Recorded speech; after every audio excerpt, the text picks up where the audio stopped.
Hey guys, welcome back to Sam's Garden Project. I thought it was about time we did a midsummer garden tour. It's a bit later than my one from last year, so we're in about the beginning of February. So in Australia that is the last month of our summer, and it's generally when we have the most intense heat. We haven't had rain in a while. We've had a hot day today. It was about 30, 31, tomorrow's going to be about 37, so I thought I'd do a quick garden tour. I have come out and watered everything already, so it's looking a bit lush and freshly watered, so I'm going to take you around the garden and show you what's happening. If you wanted to watch last year's midsummer garden tour, which probably was about 2 or 3 weeks ago from this time last year, I'll link them in the description box below so you can go and kind of compare last year to this year.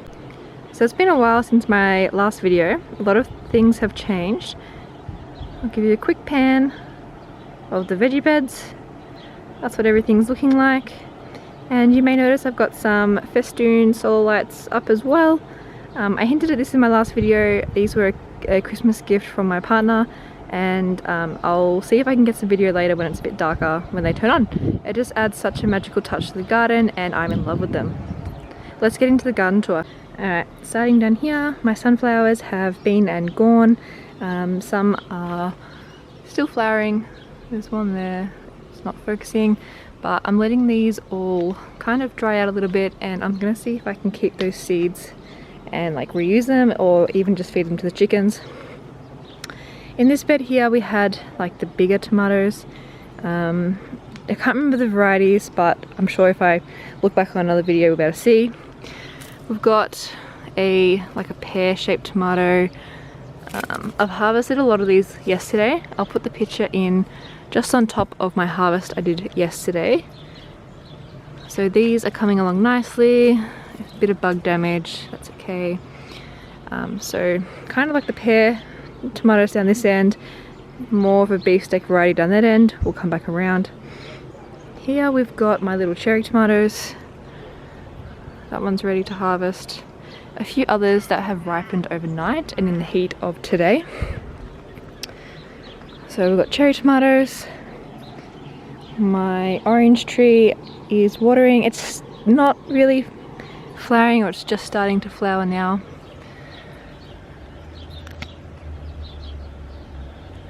Ready for the winter season. Here I had a few mixed cherries. I don't know the varieties. I've just gotten lazy over summer and I've just planted things in spots that were empty.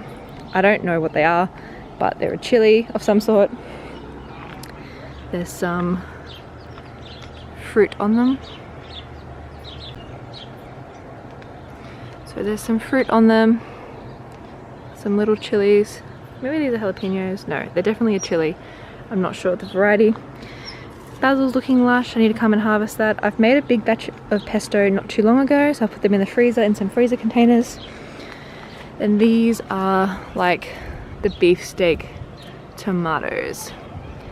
The plants, as you can probably tell, looking a bit raggedy, but we've had a pretty cool summer compared to not the last couple of years, but I don't know, what we normally expect to have a hot, dry summer. It's been a bit cooler than normal, so I think the plants, in a couple more weeks, I'm going to pull them out and start getting ready for some autumn and winter crops. So these are coming towards the end of their lifespan. I've had a good harvest off them already, and you can see there's some that are blushing that I'll come and harvest probably tomorrow morning. The birds have gotten into a few of them, but I'm happy with kind of what they've done so far, considering the cool summer we've had here in Melbourne. Alright, this bed here is my zucchini bed, and these are not doing great. The humidity has caused them to get mildew really early on, I would say. They were starting to get mildew in oh my god, I can't speak. They were starting to get mildew in about the middle of January, which is very kind of uncommon in Melbourne. In my garden, my experience with zucchini is that they don't typically get mildew until about February, April, March, and they keep going well into autumn. But I think these plants have, I don't know, been affected by the humidity. A lot of the new female flowers are shriveling, and I don't know if that's a nutrients thing or an inconsistent weather thing. I have gotten heaps of zucchini from, I think I had about 5 plants in this bed. They're all the same, so all the new fruit, some of them are shriveling up. They've all got mildew. I haven't removed these leaves in a while, but I did remove them at the beginning. And I have planted a couple more seeds, like 3 new seeds, just to see if we get a second kind of run of the zucchini. But if we don't and the weather's changed and it gets way cooler, I'm happy with how much we have harvested from these 5 plants. This bed is just a bunch of things. I'm happy with how bright and colourful it is, but I haven't really aimed to do anything particular with this bed. We've got some basil that's self-seeded from last year that was already in this bed, so that's kind of like come back a little bit. The silver beet slash onion, whatever it is, was cut right back and it's re-sprouted, so this is kind of like a cut and come again little section. Some basil, silver beet, these were massive over spring last year and I've cut them back and they've re-sprouted again. The main thing I did plant was some loofah, one at this end, one at that end, and they are not doing great. That's the size of one, and I think the other one's shriveled up and died a little bit. So that's kind of a testament to how warm it's been. Loofah is a very heat-loving plant, and I planted these seeds really early in spring in my greenhouse, and that's the size of it. That's what it's done. So not great, but we'll see. Another thing that was in this bed was my red snake beans, and the plants have never looked healthy. They've never taken off, but there's a few beans forming. So I'm probably going to give them a couple days to get a little bit bigger, and I'm going to come and pull out a whole bunch of things out of the garden that is done. My mint is doing okay. My apple tree in a pot that's never flowered. Mandarin tree is getting ready to flower again. These tomatoes and cucumbers that I had in pots, they are all shriveling up. So I don't know whether that's a soil thing or a temperature thing, but yeah, they're going to be pulled out soon. The cucumbers are doing okay. Had a bit of a harvest, but yeah, I don't know. Some are good, some are bad. Ignore the neighborhood noise. It's a Saturday evening after a really warm day, and the neighborhood is doing neighborhood things. Let's come over here, and we've got my little pumpkins. There's one there, and a couple in there, one there, and there. So these are the only pumpkins that I have that are formed. I'm hoping like I baby them and they last and they grow. In this pot under my apricot tree that I grew from seed, which hasn't flowered yet, but if it doesn't, next spring I'm going to cut it and like graft onto a fruiting graft. Tromboncino, not sure, this is like yellowing. I don't know if that's going to produce anything or not, but I tried growing tromboncino along this fence and it hasn't really succeeded. It hasn't been quite hot enough for my vision to come to life. We may get a pumpkin after all, because this was a compost pumpkin. You can see my compost bin there. This has sprouted and it is trellised up into my pear tree, which is being affected by pear and cherry slug. You can tell by the leaves, which I don't do anything for it, but yeah, I probably should. This is getting a few flowers on it. I don't know if you can see that focus. So maybe like a jap or something. Hopefully there's enough time and enough heat left in the season for it to pollinate and I get a really nice pumpkin from that. Alrighty, in this bed here, moving along, we've got beetroots. These are looking really lush and I could probably come and harvest them, but I'm not going to eat them. Like, I want to harvest them when I'm going to eat them fresh for dinner, because I don't want things on the bench inside in the kitchen just rotting on the bench, because I don't have time to get to them. So the beetroots are fine, just still in the garden, nice and lush. I've given them plenty of water so that they're still growing. Also, we've got a kohlrabi. I don't know, this just regrew from winter. The chickens have gotten to the leaves, as you can tell, so I'll harvest that soon and put that in some sort of dinner. And more chili plants. These are pretty sure they're Thai chili, mixed in with some radish that I planted in between them all. My kale and my white sage, which have been a long runner in this bed.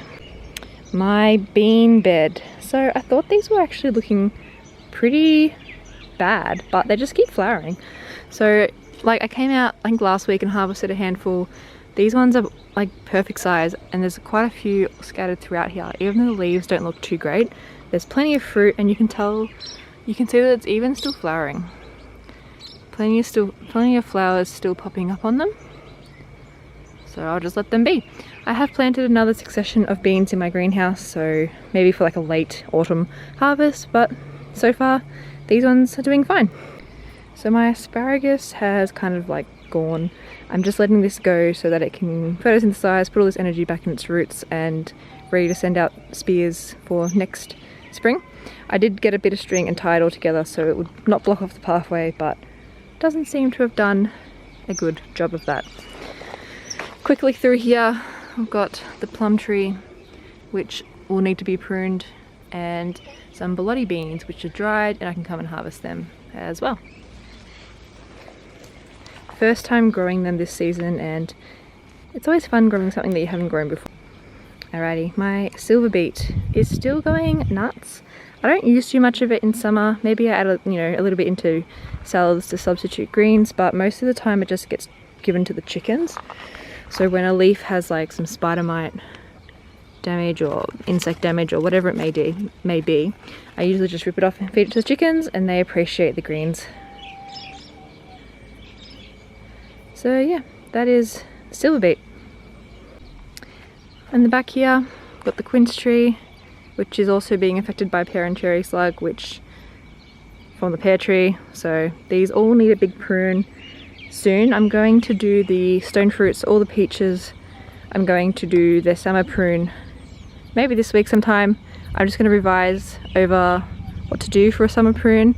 I know stone fruit, they do need to be a summer prune, but like the pears and the pom fruit can be in winter. So I'm getting better at researching and looking after these fruit trees that I have to try and like maximize fruit production. Underneath the quince was also bologna beans, but these ones, I don't think they get as much sun because they're blocked by this big pear tree. So it hasn't produced as much, which is fine. Rhubarb is doing great. I have a bunch of stewed rhubarb in little freezer containers as well. So my freezer is all stocked up. Alright, my last raised bed was my flower bed.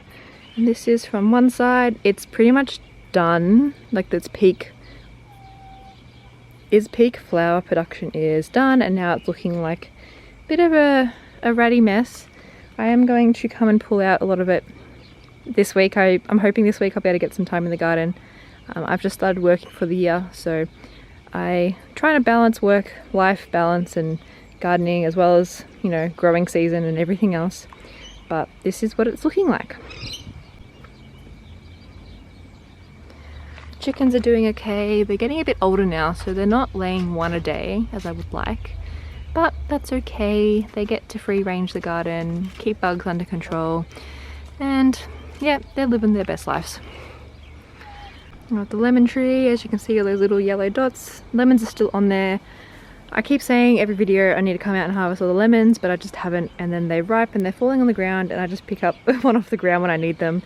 I should probably clean that up so we don't have rotting fruit underneath the tree, but such is life. This is the other end of the garden bed. Heaps of cosmos. I haven't deadheaded much at all, that's why it's looking a bit ratty. We've got some zinnias, and they're all going to getting affected by powdery mildew as well. So it's been a weird year for powdery mildew. It's happened quite early on in the growing season. We've had some very humid days, which is not common for Melbourne. Especially in summer, you normally get hot, dry heat. So we get not much rain and really hot, dry conditions. Where the last couple of years we've been having hot and humid. So it's more tropical growing conditions. So we're trying to we're trying to adapt to different climates. The blueberries here are putting on a nice flush of growth, getting bigger for next year. This one here too.